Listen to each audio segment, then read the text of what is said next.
Hit 'em up.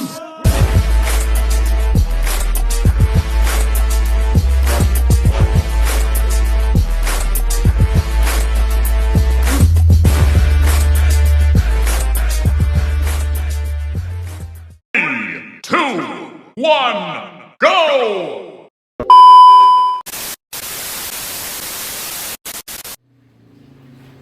Om Swastiastu. Om Swastiastu. Salam sejahtera bagi kita semua. Yang terhormat Bapak Guru Bahasa Indonesia serta teman-teman, marilah kita panjatkan puji serta syukur atas kehadiran Tuhan Yang Maha Esa, atas rahmatnya sehingga kita dapat melangsungkan debat Bahasa Indonesia. Dengan mosi yang akan dibicarakan mengenai seluruh mata pelajaran SMA di Indonesia harus menggunakan bahasa Inggris. Saya, Niputu Ayu Yamiliani Putri, selaku moderator akan memandu dan memimpin jalannya debat hari ini. Saya, Made Bagutian Cahana, sebagai notulen akan mengatur waktu perdebatan. Berikut aturan debat hari ini, yaitu yang pertama, pembicara 1 dan 2 diberikan kesempatan berbicara 3 menit. Yang kedua, pembicara 3 cukup 2 menit saja. Yang ketiga, penyimpul diberikan waktu untuk berbicara hanya 2 menit. Instruksi yang keempat, instruksi masuk setelah 1 menit menyampaikan materi. Menit kedua instruksi masuk, awal menit ketiga tidak boleh ada instruksi. Semua peserta debat harus mematuhi peraturan yang telah ditetapkan dan disampaikan sebelumnya. Bapak Guru, teman-teman, serta peserta debat yang berbahagia, maka acara debat Bahasa Indonesia antara tim afirmasi dan tim oposisi saya nyatakan dibuka. Selanjutnya, saya persilakan masing-masing tim menyampaikan perkenalannya selama 1 menit, dimulai dari tim afirmasi dan dilanjutkan oleh tim oposisi. 1 menit dimulai dari sekarang. Om Swastiastu. Om Swastiastu. Pak Guru yang saya hormati serta teman-teman yang saya cintai, sebelum mulai perdebatan kali ini, perkenankanlah saya memperkenalkan anggota dari tim saya, yaitu tim afirmasi. Perkenalkan, nama saya Nima Didi Payanti Purnamaningrum, nomor absen 20, sebagai pembicara pertama yang bertugas untuk memperkenalkan anggota tim, memaparkan poin-poin penting argumen dari tim kami, serta membuat kesimpulan. Di sebelah kiri saya, Niwayan Ayu Dialara Sati Dewi, nomor absen 25, sebagai pembicara kedua yang akan memaparkan argumen untuk memperkuat poin-poin penting yang telah saya sampaikan, serta menanggapi argumen dari tim lawan. Di sebelah kanan saya, Kadek Sanjaya Dwi Pamahara Harja, nomor absen 7, sebagai pembicara ketiga yang akan memperkuat argumen dan menanggapi argumen dari tim lawan. Itu saja yang dapat saya sampaikan. Sekian. Om Santi Santi Santi Om. Om Santi Santi Santi Om. Om Swastiastu. Om Swastiastu. Baik, terima kasih atas waktu yang telah diberikan kepada saya. Sebelumnya, izinkanlah saya memperkenalkan anggota dari tim saya, yaitu tim oposisi. Perkenalkan, nama saya Komang Risma Desiana Permatarani dari kelas 10 MIPA 4 nomor absen 13. Di sini saya sebagai pembicara pertama yang bertugas untuk memperkenalkan anggota tim, memaparkan poin-poin penting argumen dan menyimpulkan argumen. Di sebelah kanan saya, Nyoman Dinda Sagitania nomor absen 27 sebagai pembicara kedua yang bertugas untuk menambah atau memperkuat argumen. Di sebelah kiri saya, Putu Agus Indra Winata nomor absen 28 sebagai pembicara ketiga yang bertugas untuk memperkuat argumen. Sekian dari perkenalan kami akhiri dengan Paramo Santi. Om Santi Santi Santi Om. Baik, selanjutnya pembicara 1 dari tim afirmasi saya persilakan menyampaikan argumennya selama 3 menit. 3 menit dimulai dari sekarang. Terima kasih atas waktu yang telah diberikan kepada saya. Pada kesempatan kali ini, kita akan membahas mosi tentang seluruh mata pelajaran di Indonesia harus menggunakan bahasa Inggris. Kami dari tim afirmasi sangat setuju dengan mosi tersebut dengan dasar-dasar sebagai berikut. Di era globalisasi ini, dunia pendidikan mengalami perkembangan dan perubahan dalam suatu penggunaan sistem bahasa, di mana tak jarang instansi pendidikan menggunakan bahasa asing sebagai bahasa pengantar dalam kegiatan belajar mengajar. Pendidikan sekolah dasar juga tak lepas dari pengaruh perkembangan penggunaan bahasa internasional yang dijadikan sebagai bahasa pengantar yang dipakai sebagai standar suatu sekolah tertentu. Anak-anak sebagai penerus bangsa diharapkan mampu bersaing dalam pasar dunia, sehingga ketika dalam usia yang cukup matang atau masa dewasa, maka anak-anak yang tumbuh menjadi dewasa yang telah mendapatkan pendidikan lebih dengan menggunakan bahasa Inggris mampu melakukan suatu perubahan nantinya. Menurut Darmaning-Tias, bahasa pengantar bahasa Inggris diatur dalam Permendiknas No. 79/2009 Pasal 5 ayat 3.4 dan 5 yang berbunyi, SBY dapat menggunakan bahasa pengantar bahasa Inggris dan bahasa asing lainnya yang digunakan dalam forum internasional bagi mata pelajaran berbunyi pembelajaran mata pelajaran bahasa Indonesia, pendidikan agama, dan pendidikan kewarganegaraan, pendidikan sejarah, dan muatan lokal menggunakan bahasa pengantar bahasa Indonesia. Penggunaan bahasa pengantar bahasa Inggris atau bahasa asing lainnya sebagaimana dimaksud pada ayat 3 dimulai dari kelas 4 untuk SD. Dengan poin-poin yang saya sampaikan tadi, sekali lagi kami tegaskan kami dari tim afirmasi sangat setuju dengan mosi yang kita bahas hari ini. Sekian dari saya, terima kasih. Baik, terima kasih kepada pembicara satu dari tim afirmasi telah menyampaikan argumennya. Selanjutnya, pembicara satu dari tim oposisi, saya persilakan menyampaikan argumennya selama 3 menit. 3 menit dimulai dari sekarang. Terima kasih atas waktu yang telah diberikan. Di sini saya akan memaparkan argumen saya. Di sini saya tidak setuju terhadap mosi dan pendapat dari tim afirmasi.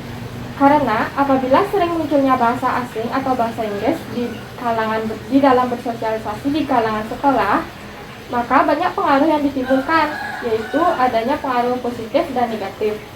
Adapun pengaruh positifnya yaitu bangsa Indonesia dapat mengikuti perkembangan internasional dengan lancar dan mampu bersaing dengan negara lain.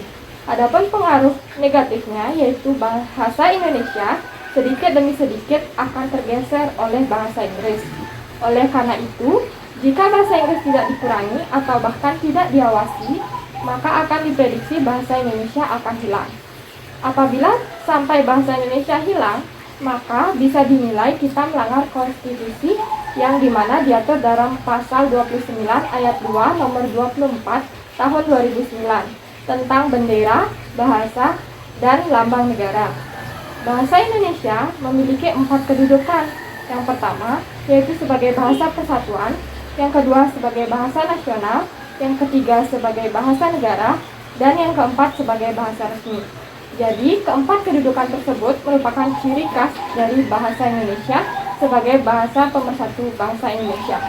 Apabila seluruh mata pembelajaran di Indonesia menggunakan bahasa Inggris, maka para siswa akan jarang menggunakan bahasa pemersatu.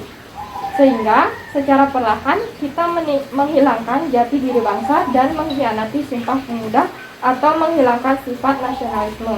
Sekian argumen dari saya. Sekian, terima kasih. Terima kasih kepada pembicara satu dari tim oposisi telah menyampaikan argumennya. Selanjutnya, pembicara 2 dari tim afirmasi dipersilakan menyampaikan argumennya selama 3 menit. 3 menit dimulai dari sekarang. Baiklah, di sini saya akan melanjutkan argumen untuk memperkuat argumen dari tim afirmasi.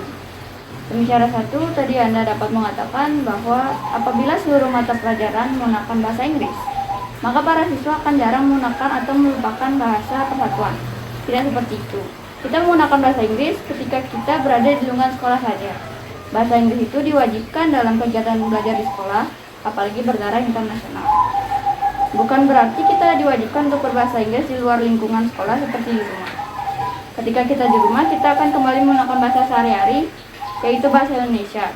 Maka dari itu kita tidak akan melupakan bahasa persatuan kita, yaitu bahasa Indonesia. Tadi juga Anda berargumen terhadap dampak dari belajar bahasa Inggris. Sebelumnya, apakah Anda tahu manfaat lain dari bahasa Inggris? Salah satunya yaitu siswa mampu meningkatkan pemrograman bahasa anak, dan semakin banyak orang yang mampu berkomunikasi dalam bahasa Inggris, maka semakin cepat pula proses transfer ilmu pengetahuan dan juga berbahasa Inggris mengurangi risiko penyakit demensia dan Alzheimer. Beberapa penelitian memiliki kesimpulan yang konsisten bahwa orang yang berbicara banyak bahasa dapat memperlambat terkena penyakit demensia dan Alzheimer.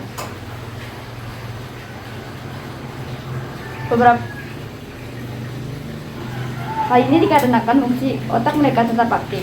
Fungsi-fungsi kognitif seperti daya ingat, kemampuan multitasking, penyelesaian masalah, dan lain-lain akan meningkat. Dengan demikian, mengapa kami setuju apabila seluruh mapel SMA di Indonesia harus menggunakan bahasa Inggris? Karena kami ingin siswa di Indonesia selalu berpikir kritis, dan salah satu tujuan berpikir kritis itu sendiri adalah sebagai bentuk perkembangan dan perbaikan diri Dan juga supaya Indonesia tidak tertinggal dalam hal pendidikan, walaupun faktanya Indonesia memang sudah tertinggal jauh dalam hal tersebut. Maka dari itu, ini adalah satu cara untuk membuat Indonesia terus berkembang dan tidak tertinggal dalam hal pendidikan. Sekian dari saya, terima kasih. Terima kasih kepada pembicara 2 dari tim afirmasi telah menyampaikan argumennya. Selanjutnya, pembicara 2 dari tim oposisi dipersilakan menyampaikan argumennya selama 3 menit. 3 menit dimulai dari sekarang.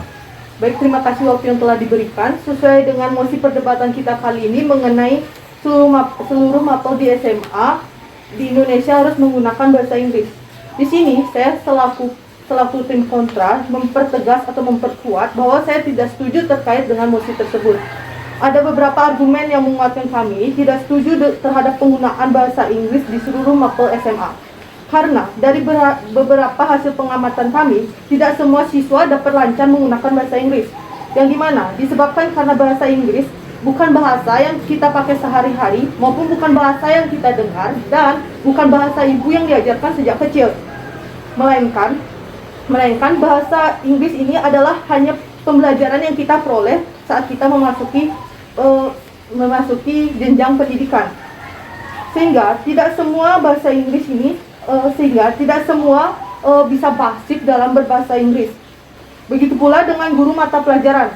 Selain guru bahasa Inggris, pasti guru yang lain itu bakalan sulit untuk mengajar kita dalam bahasa Inggris. Mengapa demikian? Coba kalian bayangkan bila guru yang tidak memiliki basic atau pengalaman dalam bahasa Inggris tapi dipaksa untuk mengajarkan bahasa Inggris, pasti akan sulit mereka untuk mengajarkan kami. Maka dari itu, tidak semua mata pelajaran bisa dikatakan atau bisa diubah dalam bentuk bahasa Inggris. Seperti halnya bahasa daerah. Kita hidup di Bali, pasti akan mengenal dengan ajaran bahasa Bali. Jika dipaksakan menggunakan bahasa Inggris, maka akan terjadi perubahan yang signifikan terhadap sarana penyampaian pelajaran yang akan menyebabkan proses pembelajaran terhambat dan potensi siswa akan menurun. Karena kurangnya pemahaman terkait materi dan bahasa yang diajarkan selama di SMA. Yang dimana sehingga hal ini akan membuat penurunan kuantitas pendidikan di Indonesia. Apabila Indonesia tertinggal dalam hal pendidikan, maka sulit untuk kita bersaing di bidang globalisasi. Seperti pembicara satu di tim afirmasi mengatakan bahwa akan bersaing di bidang pendidikan. Bagaimana kita akan bersaing di bidang pendidikan, bagaimana kita bisa bersaing di bidang pendidikan apabila apabila pendidikan kita menurun. Mungkin dalam bahasa Inggris kita bisa bersaing, gampang untuk bersaing, tapi untuk menentukan strategi ke depannya atau menentukan langkah-langkah bersaingnya, kita akan sulit untuk menentukan tersebut. Begitu. Sekian dari saya, terima kasih. Baik, terima kasih kepada pembicara 2 dari tim oposisi telah menyampaikan argumennya. Selanjutnya, pembicara 3 dari tim afirmasi dipersilakan menyampaikan argumennya selama 2 menit. 2 menit dimulai dari sekarang. Baik, saya pembicara 3 dari tim afirmasi ingin berpendapat bahwa kami menyetujui bahasa Inggris adalah alat yang digunakan dalam setiap mapel di sekolah, karena bahasa Inggris merupakan bahasa yang diwajibkan dalam kegiatan pembelajaran di sekolah. Apalagi bagi siswa-siswa yang bertaraf internasional. Program mewajibkan menggunakan bahasa Inggris sebagai bahasa pengantar. Sebagai contoh misalnya di sekolah RSBI atau Rintisan Sekolah Bertaraf Internasional. Di sekolah RSBI fasilitasnya lengkap dan guru-gurunya berkualitas. RSBI juga menggunakan bahasa Inggris sebagai bahasa pengantar. Sebagaimana menurut Dharma Ningtyas, bahasa Inggris sebagai bahasa pengantar diatur dalam Permendiknas nomor 79 tahun 2009 pasal 5 ayat 3, 4 dan 5. Tetapi di samping itu harus memperhatikan mata pelajaran yang akan dipelajari. Contohnya mata pelajaran PKN, bahasa Bali, bahasa Indonesia dan sejarah itu tidak perlu menggunakan bahasa Inggris. Sebab mata pelajaran tersebut berfungsi untuk penanaman karakter. Oleh karena itu, tidak perlu menggunakan bahasa Inggris, melainkan menggunakan bahasa Indonesia agar lebih mudah untuk dimengerti. Lain halnya dengan mata pelajaran seperti TIK, fisika, kimia itu boleh menggunakan bahasa Inggris. Apalagi apabila kita mengajar anak-anak yang duduk di taman kanak-kanak agar lebih mudah untuk anak-anak tersebut untuk mencangkup pembelajaran dan akan terbiasa menggunakan bahasa asing atau bahasa Inggris. Di samping itu, dengan adanya bahasa Inggris, tentu kita akan lebih dipermudah untuk bersosialisasi atau berkomunikasi di dunia internasional. Sekian, terima kasih. Baik, terima kasih kepada pembicara 3 dari tim afirmasi telah menyampaikan argumennya. Selanjutnya, pembicara 3 dari tim oposisi dipersilakan menyampaikan argumennya selama 2 menit. 2 menit dimulai dari sekarang. Baik, saya akan menyampaikan pendapat saya. Saya kurang setuju jika kita amati para siswa sudah diajari 2 bahasa sejak duduk di bangku kanak-kanak. Yang pertama tentu bahasa Indonesia dan yang kedua tentu bahasa daerah. Jika pada saat SMA seluruh mata pelajaran menggunakan bahasa Inggris, hal ini dianggap sebagai beban psikologis bagi siswa. Karena jika anak dituntut untuk menguasai materi pembelajaran dalam waktu yang bersamaan, hal ini dikhawatirkan bisa memperlambat proses penyerapan otak siswa terhadap bahasa asing. Akibatnya dikhawatirkan siswa akan malas mempelajari bahasa asing atau bahkan mengalami kemunduran di proses belajarnya. Dan lebih parah lagi, akan merusak sistem bahasa yang telah dipelajari sebelumnya. Ibaratnya, seorang anak sedang berlatih bola basket, kemudian dia juga diajari main sepak bola dalam waktu yang bersamaan. Sementara keahliannya bermain basket belum mantap. Bisa diperkirakan karena merasa rancu, si anak kemungkinan akan menendang bola saat bermain basket atau mendribal saat bermain sepak bola. Menurut saya, bahasa asing atau bahasa Inggris hanya diberlakukan di beberapa situasi dan tidak harus dipakai untuk komunikasi sehari-hari. Beberapa situasi tersebut seperti berbicara dengan orang asing atau keperluan lainnya. Bahasa Indonesia adalah bahasa nasional kita karena bahasa Indonesia merupakan jati diri dan identitas bangsa. Sehingga bahasa Indonesia harus diutamakan dibanding bahasa lainnya. Sekian dari sini. Terima kasih kepada pembicara 3 dari tim oposisi telah menyampaikan argumennya. Dan selanjutnya masing-masing tim afirmasi dan oposisi untuk menyampaikan kesimpulannya.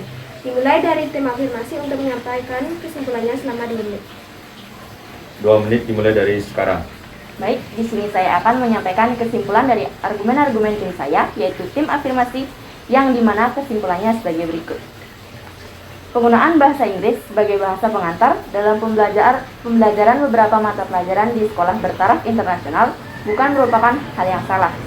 Hal tersebut dikarenakan tujuan dari SBI yaitu menciptakan individu-individu yang unggul, berdaya saing global dan berkapasitas internasional. Tetapi kecintaan terhadap bahasa Indonesia harus tetap ditumbuh kembangkan dalam setiap pembelajaran dengan pengantar bahasa Indonesia, yaitu menerapkan sistem pembelajaran berbasis praktek. Keberadaan bahasa Indonesia juga harus dapat dipertahankan dengan menumbuhkan sikap positif terhadap bahasa Indonesia oleh masyarakat. Penggunaan bahasa Inggris di Indonesia tidak akan menggeser fungsi bahasa Indonesia. Seluruh siswa atau masyarakat pun ikut melestarikan serta peduli dan tanggap. Sekian kesimpulan dari saya. Terima kasih. Terima kasih kepada tim afirmasi telah menyampaikan kesimpulannya. Selanjutnya, tim oposisi dipersilakan menyampaikan kesimpulannya selama 2 menit. 2 menit dimulai dari sekarang. Baik, di sini saya akan menyampaikan kesimpulan dari tim oposisi. Kesimpulannya, memang seiring dengan perkembangan zaman, kita membutuhkan siswa atau generasi yang terampil dalam berbahasa Inggris. Namun, bukan berarti siswa harus dipaksakan untuk belajar berbahasa Inggris. Hanya karena sebuah tuntutan tanpa memperhatikan situasi dan kondisinya, karena meskipun otak siswa lentur, namun tetap tidak akan bisa bila dibebani oleh lebih dari 2 hal dalam waktu bersamaan. Jadi, pengaturan waktunya harus tepat. Sebab, jika kerja otak siswa diporsir untuk suatu bidang saja, yaitu hanya belajar berbahasa asing saja, maka fungsi otak siswa akan terhambat untuk belajar hal lainnya yang juga penting. Tidak dipungkiri bahwa di zaman sekarang ini, belajar bahasa Inggris merupakan suatu keharusan dengan kemampuan berbahasa Inggris yang baik. Seseorang akan mampu meningkatkan performanya di segala bidang, baik di bidang pendidikan, pekerjaan, dan relasi bisnis, serta bidang lainnya. Namun, bila dipaksakan, maka perkembangan bahasa siswa akan terganggu dalam segi bentuk kata, penggunaan kosakata, struktur tata bahasa, dan penyimpangan lainnya. Sekian kesimpulan dari tim oposisi. Sekian kesimpulan dari tim oposisi. Terima kasih. Terima kasih dari tim oposisi telah menyampaikan kesimpulannya. Selanjutnya, Di sini saya sebagai notulen akan menyimpulkan debat hari ini, yaitu mengenai mosi seluruh mata pembelajaran SMA di Indonesia harus menggunakan bahasa Inggris. Memang seiring dengan perkembangan zaman, kita membutuhkan siswa atau generasi yang terampil berbahasa Inggris. Namun bukan berarti siswa harus dipaksakan untuk belajar bahasa Inggris, tetapi penggunaan bahasa Inggris sebagai pengantar dalam pembelajaran beberapa mata pelajaran di sekolah bertaraf internasional bukan merupakan hal yang salah. Hal tersebut merupakan tujuan dari SBI, yaitu menciptakan individu yang unggul, berdaya saing global, dan berkapasitas internasional. Namun daya ingat otak setiap siswa berbeda-beda. Bila dibebani oleh lebih dari 2 hal dalam waktu bersamaan, mereka tidak akan mampu. Jadi pengaturan waktunya harus tepat dan seimbang karena siswa tidak mungkin hanya mempelajari bahasa Inggris. sekian debat hari ini mengenai mosi seluruh mata pelajaran SMA di Indonesia harus menggunakan bahasa Inggris. Maka debat hari ini saya tutup. Saya akhiri dengan Paramasanti. Om Santi Santi Santiro.